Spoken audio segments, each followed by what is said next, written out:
Now, normally, with a new game of any Cardinal system, you would introduce your characters and we go through all that first. But I prefer a more cinematic approach to game entry.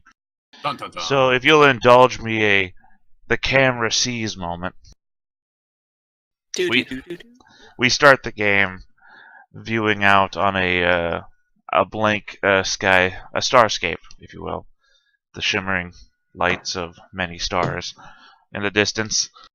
And this view is almost immediately interrupted by the sudden pop appearance of what can only be described as a cupcake in space. We have large structures swirling about a flat surface, and within them, covered in a dome, some sort of livable structure. Flared out at the edges is a ridged base beneath that curves down onto a solid bottom. And in our camera's view, we see in that way that, say, the movie Aliens has the text scroll across the bottom of the screen, the words cavalcade, followed by a long series of alphanumeric letters and numbers. Beneath that, we get the air quotes, the circling sky. But our camera doesn't focus on the circling sky for very long as it zooms in onto one of those ridges where we can see a large number of smaller vessels clung to the hull by what are colloquially known as hitch points. Now, all your characters probably know that these hitch points, the number of them that the vessel would take on the side of the hull, denotes its both size and most times, relative importance, because it costs more to have a larger vessel attached to one of these hulls. Our camera will pan down onto one specific vessel, which will almost immediately detach from the hull and slowly pan its way in one of those long cinematic shots until it's horizontal with the camera. And as it passes by, we can see stenciled in some weird alien language on the side that will do that movie magic cinematic where it converts into English so we, the audience, can all read it. And it will turn into the words Earthbound Misfit. I like that name. Quite appropriate. And the camera will pan down and we'll see this large green-blue mass of a planet beneath. But the camera will then pan through the wall of the ship and we will see me changing scenes. Screen wipe. What appears to be some sort of passenger liner with a large cargo hold beneath, and our camera will zoom down the aisles, where first we see, sitting in what looks to be some sort of first class section of the ship, with a number of, I want to say, like half eggshell shaped seats with nets positioned over top of them, because everybody we see is half floating in zero gravity, because the ship, like most ships, does not have any artificial gravity of its own. So people are positioned in these weird semi-comfortable net things so they don't go floating off. A Rax by the name of Griffin. What's your character? Mithelrin. Why don't you describe your character? Personality, motto, etc. One of the passengers here is a spider lady. Rather kind of small build, maybe looks far more on the humanoid scale than spider scale, but still very noticeably one of the Rax species, aka the spider people. Wearing something like a conductor's outfit, if I kind of remember the image of it correctly. The Mezzo Forte outfit. Something like business super casual. And of course, accompanying her is a velociraptor-looking character, Zigizzy, who, by the looks of it, is wearing overalls with a lot of pockets.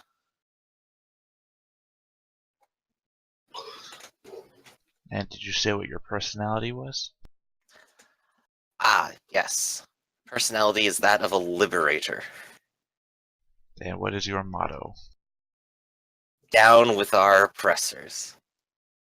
Very She's good. tapping 3 of her legs together in synchronicity, very excitedly. Alright, and our camera zooms back even further, passing through a series of airlock doors to the not first class, we'll say. And the first of these characters that we see again, sitting on the outer edge of the aisle, is a large elver. Why don't you describe your large elver, Rafferty? Hello. Yes, I am Leviticus, Monogath Quaternary. Most people just call me Levi. I am an elver is a large alien species. Well, some of them are small. I happen to be large. I'm a long green eel-like creature, but I do have 2 forward limbs and a very powerful, muscular jaw. And it's a big eel creature, but I must be incredibly either really huge or really old, because my character is pretty large, as I was describing earlier, probably about 15, 18 meters long, physically powerful, advanced age, and with little beady eyes inside a large face that are constantly vigilant for stuff, as I am. But because I'm always looking out for advantage, I am a business-like underworld elver bravo. Didn't live this long and get this far by not watching my back and by looking out for number 1. The question is he happy and comfortable in that single seat right there? Really, though, I would actually be more comfortable. One reason why elvers are one of the dominant races is because we're actually really good in freefall. I mean, I'm a natural swimmer. I don't have legs, and I can. But you're 18 meters long, confined to a single chair. I probably wouldn't be in the chair. I'd probably be free. There we go. Again, if we're gonna land pretty soon, it's probably a good idea to get in. I am unusually large. One problem, most aliens don't get as big as. And what was your motto again? My motto is this exactly. Yes, I'm sure we can come to a deal. Very good. And moving past him to almost the back half of the business class, we see in what looks to be an old, grizzled human being. How would you describe your character? Quote. Wow. It's like a walking corpse. It seems to be breathing. Not exactly, anyway. But a thin old man with gray hair. Face meant to be looked away from. You've seen battle, he's got a mustache, and he's asleep in a chair. He's wearing a looks to be a armored suit. I'm not exactly sure the name of it. It's a aramid outfit. But past that, he seems to be completely asleep. And what's your personality? Well, he is bold. A bold man. Sleeping boldly. Feet in the air. To boldly sleep where no one's gone before. I thought he said bald. I thought he said his personality was bald. Bold. And what's your motto? Fortune favors the bold. Very good. And our camera pans back again through another series of airlocks, through which we seem to do one of those bird's eye view flying around what looks like an engineering department, heading down a ladder and zooming back in through another stairwell until we get to what looks like a cargo hold. and we zip past a number of synthetic organisms, which all seem to have been relegated to not even being able to fly business class until we approach one sitting against some packing materials. And why don't you describe yourself, Turtle? I am a B1 battle droid. I am entirely mechanical, painted red with the bones of my enemies as adornments on my chassis. Chassis. And your personality is? Violent. And your motto is? I perform violence, Roger, Roger. Very good. Pretty straightforward. Like, you are my As he character, emerges get from along his just packing peanuts, this sets up our murder mystery for the day. There's Wow. no mystery. I did it. Probably me. fine. Oh, that might actually be an issue. You might leave behind a large trail of packing peanuts. And murder, and violence, and blood. That would be awesome. Like every time, there's always like a little packing peanut stuck to his back or whatever. That's my like Nico signatures. I just dump packing peanuts everywhere. Yeah. Oh man. I was hoping you. I hope. Oh man, I hope this turns out perfectly because. Now, before you all had received your little like departure notices and everything like that, there were crewmen aboard the ship that were, riding like a thin little wire that went between the aisles, so that they could guide themselves through the air and, want your space peanuts, that sort of thing. But they've, Space? yeah, space peanuts. They're better than boiled peanuts.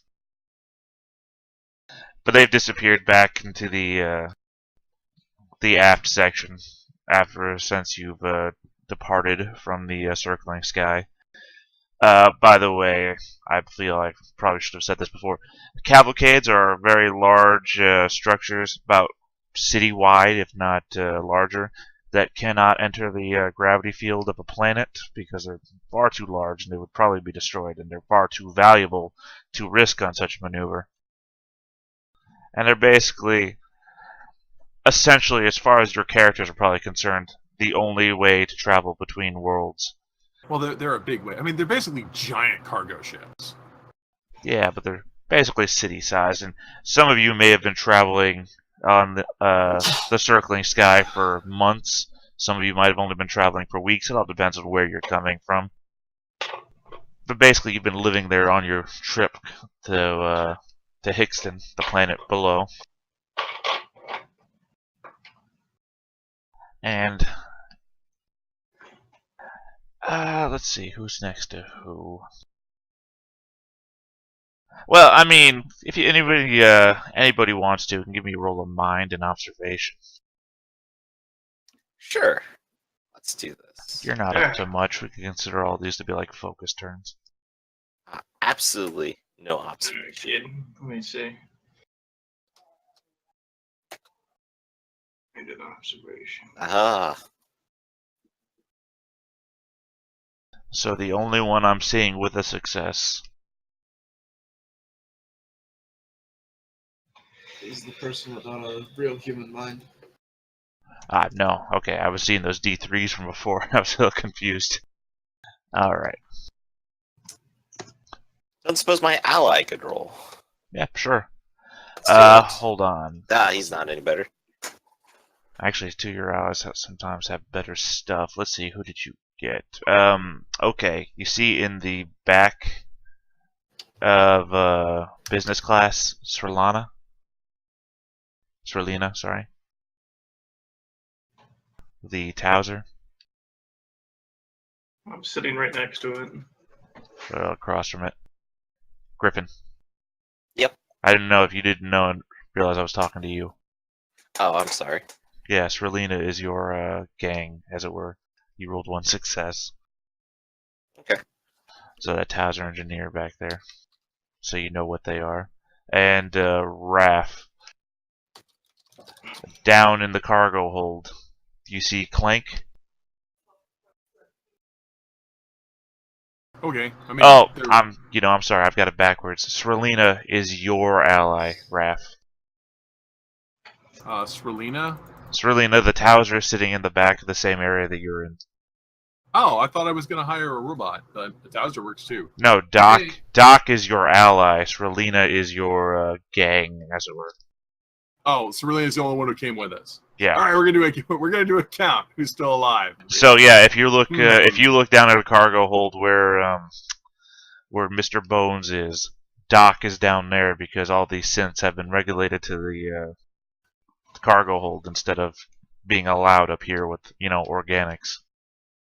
Well, that's a safety issue. If they break free of their housing, they'll smack into your head. So I'm tolerant of this. Now it's yours, Griff. Clank down there in the cargo hold is with you, who is a synth scavenger, if you need to know. Okie doke. Finally, Wally is in this game. He doesn't actually speak, he just kind of bangs his head in Morse code and hopes people understand. Sure. I don't know, I'm trying to think of clever reasons for being called Clank. All right, let's see. Well, if he's a synth scavenger, I mean the odds are pretty good. He's a janitor or trash robot. Yeah. So first one to roll to success was Mr. Bones. So let me just double check something right here real quick, and we'll get okay. Mr. Bones, you see. He's been too far along. This guy emerges from a number of crates in the cargo hold down to the aft of the ship from you. And you see he's got maybe like treads instead of feet, and like a third arm in the middle of his chest. This is clearly a back shot from him. But he turns and he starts heading towards the airlock doors back over this way and starts fiddling with the controls. That leads to an airlock? No, I'm sorry, I'm using the word airlock. It's a bulkhead. It's a blockage in case there's a leak in here that the door will seal itself further from being a risk for the rest of the people. Oh, okay. Still an airlock, but on the inside. Yeah, it's like a safety door sort of thing. Yes. I'll step out of my crate. Roger, really loudly. All right. You see him fiddling with the door. The door controls, anyway. At the same time...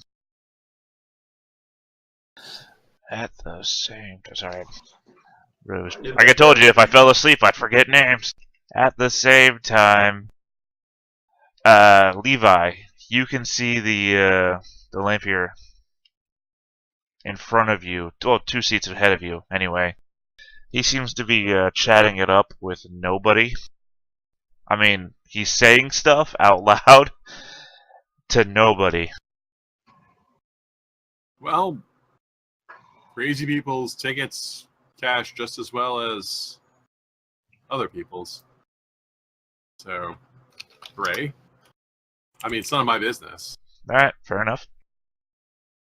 I mean, it's the future. It's not entirely impossible that he's on some kind of call and just being really rude to everyone else by shouting. That would actually be the most likely answer. In the future, there are assholes. Oh no. Zoom in a little closer here so I can get. Alright. And also, that's something you would also notice, Quentin. All right. Well, I guess maybe not if you're asleep. It's that mercenary sleep. Your Half your awake, senses half are asleep. so honed, Quentin, that even when you're asleep, you're dreaming about some asshole in the front of the plane who's talking real loud. Nah, it's like I might maybe hear some stifling from up ahead, but it would be it would be pretty heavy. You know what? I'm not gonna pull it. I didn't hear it. I'm asleep. You're right. All right. Down in the cargo hold. Fuck that The shit. bulkhead doors open up in front of Texter. Take the disadvantage on that. And he slowly rolls through as the door closes behind him.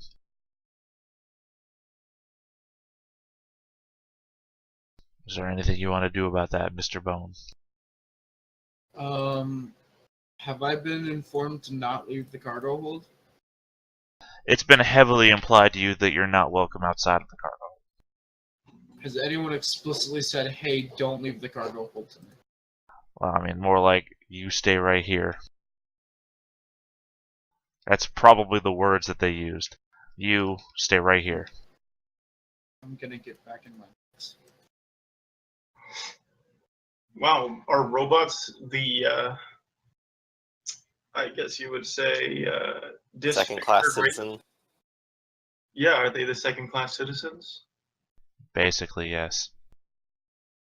At least amongst these this ship's crew, you might have had different encounters aboard the circling sky, but aboard the Earthbound Misfit, you've been treated as a second-class citizen. I mean, looking up and down the cargo hold, you can see that all the other synths are being treated about the same way.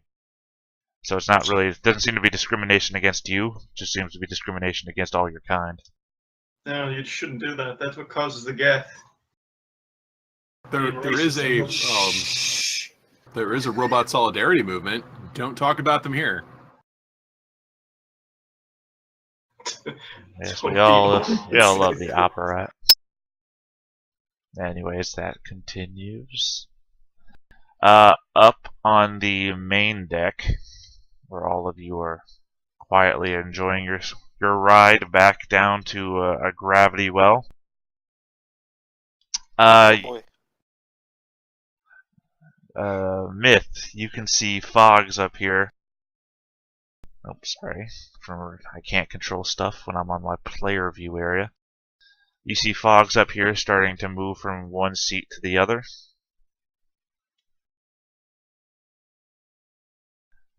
And Oxqua, the one that's been talking real loudly the entire time, like, for some reason, like, nods his head even though there's nobody there to. He's like not nodding at anybody, and he says go, and he gets up from his seat as well.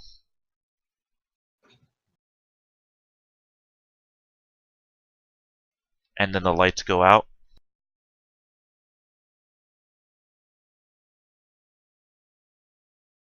So the lights went out on this section.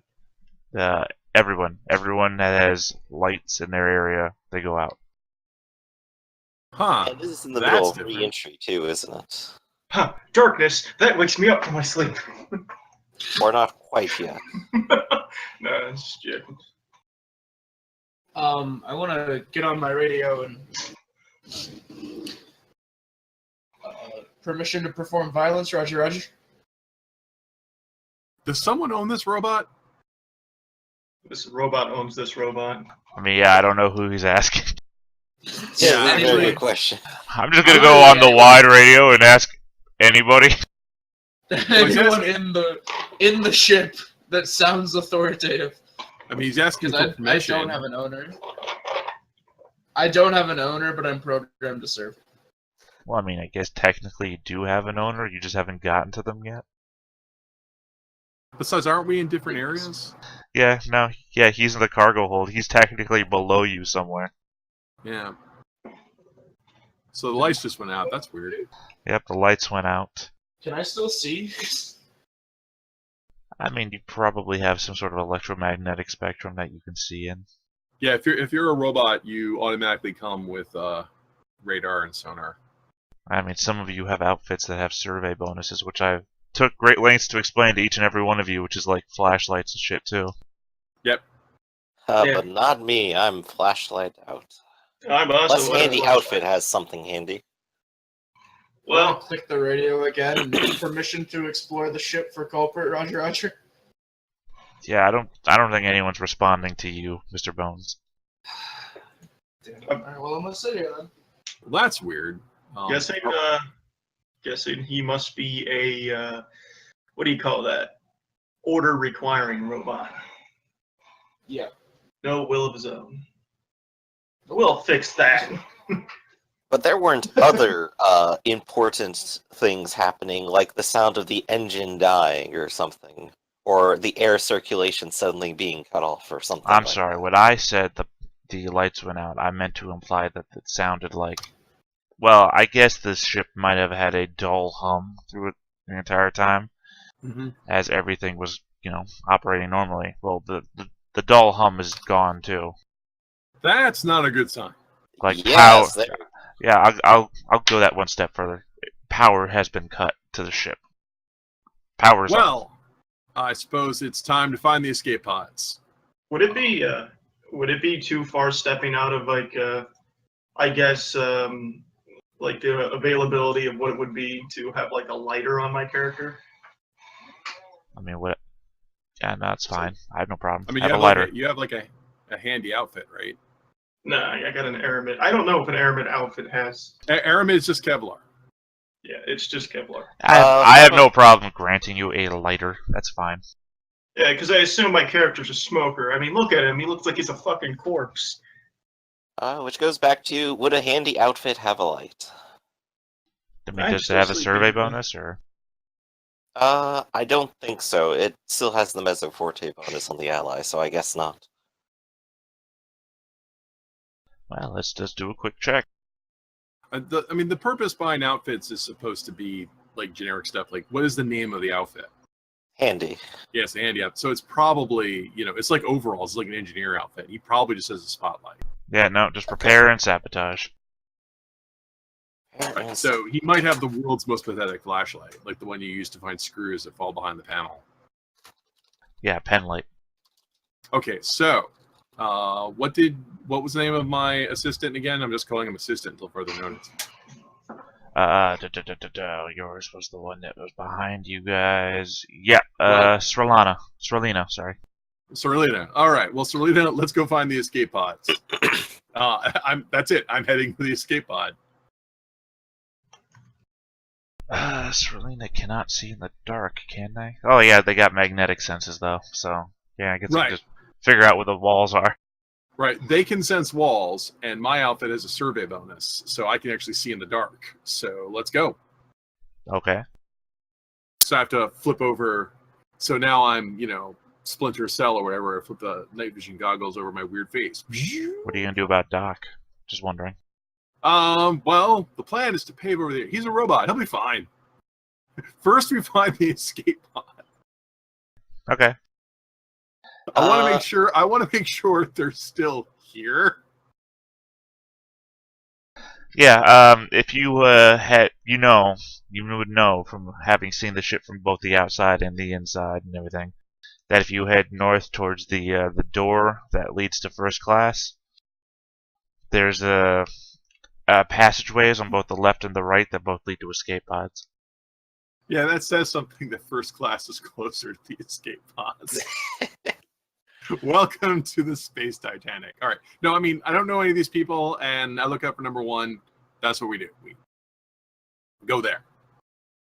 All right. Learn what's happening, though. So she'll start heading towards the front of the ship, towards the crew areas.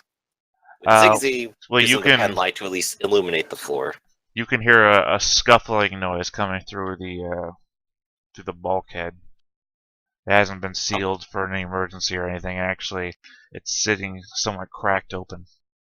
Ooh. Let's crack it open a little bit more. Get through. As you begin to pull the door open, and Ishato steps out into the alleyway, pulls out a hold-out shotgun, and says, "You! Get back into your seat!" I kind of gently put up my hands and go, "Just trying to find out what's happening, sir. I'll tell you as soon as I get an answer from the crew." I said get back in your seat now! This doesn't have to be violent.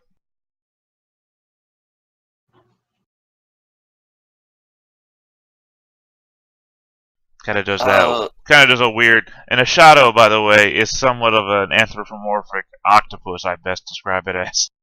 So he's got his arms wrapped around basically a cheap-looking shotgun, but he does the action move of cracking it, cock it. Right. So she and Ziggy will go ahead and start moving in that direction, but she'll continue talking anyway and just kind of go, all right, now that I see the shotgun, clearly not a part of the crew. What? I'm sure if you have any demands of this crew, we can work it all out, right? What are you after?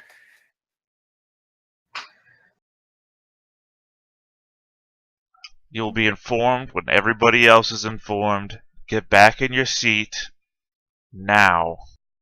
Also, Levi, as you guys are moving down the alleyways, I assume towards the escape pods, right?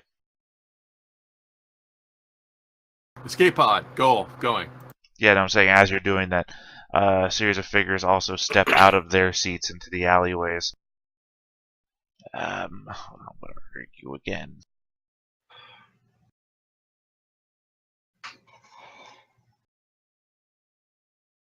Ah, yes. Sorry, I forgot the Trudon. A Trudon steps out in front of you as a Lamphere that you've been watching, or at least you've been talking loudly to himself, passes through the bulkhead into the first class department. But the Trudon turns to face you as your slithery single foot thing that eels have. Moves along and says, "You, where you going?" Right ahead. So the dinosaur is addressing me. Yeah, or I guess Relina, depending on who's in front.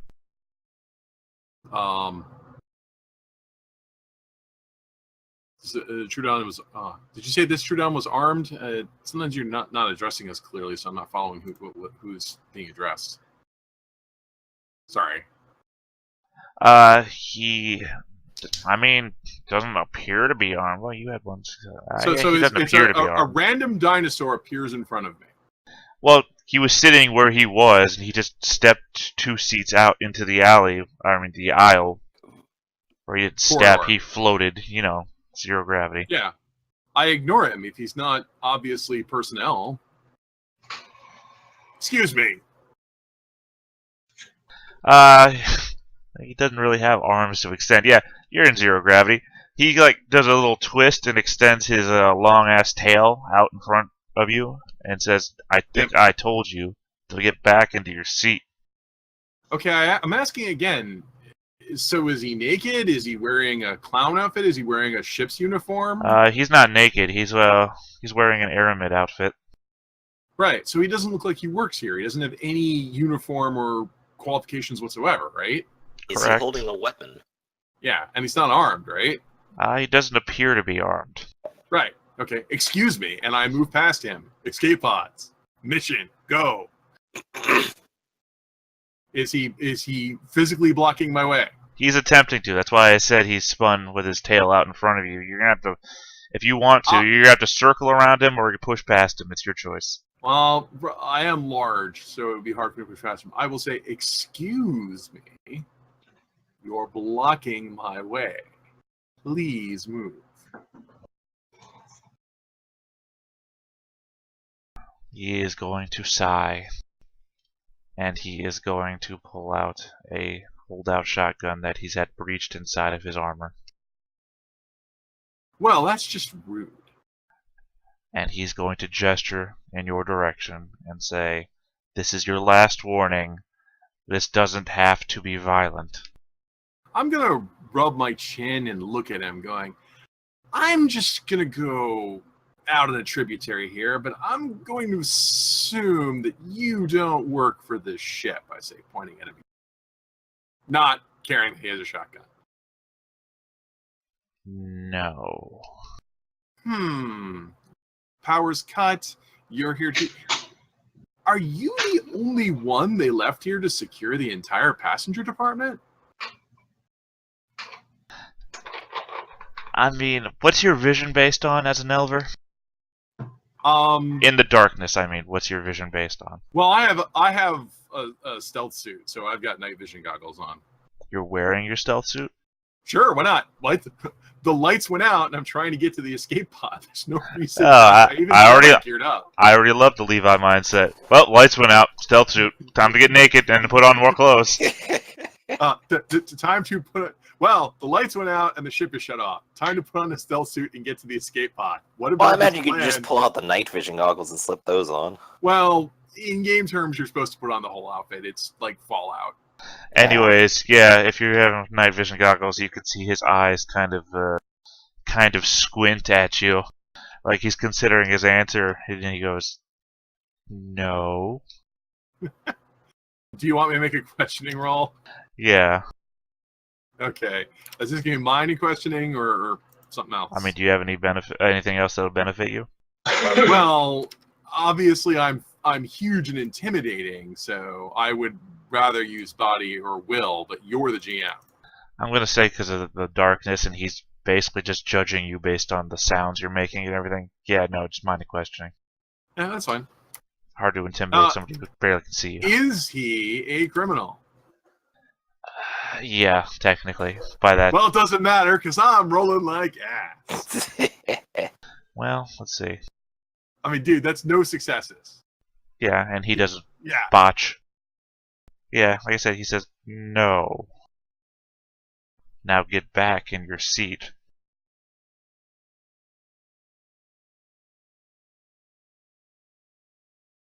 Fight. I'm just sitting there like looking at the shotguns going, well, I am bored to tears. I will disarm him with extreme pressure. Okay, so you're going to start a fight? Is that what I'm hearing? I'm going to start a fight. And that's the signal for Mithlorin to tap Ziggsy on the arm and to try to strike out before this guy with the shotgun gets a chance.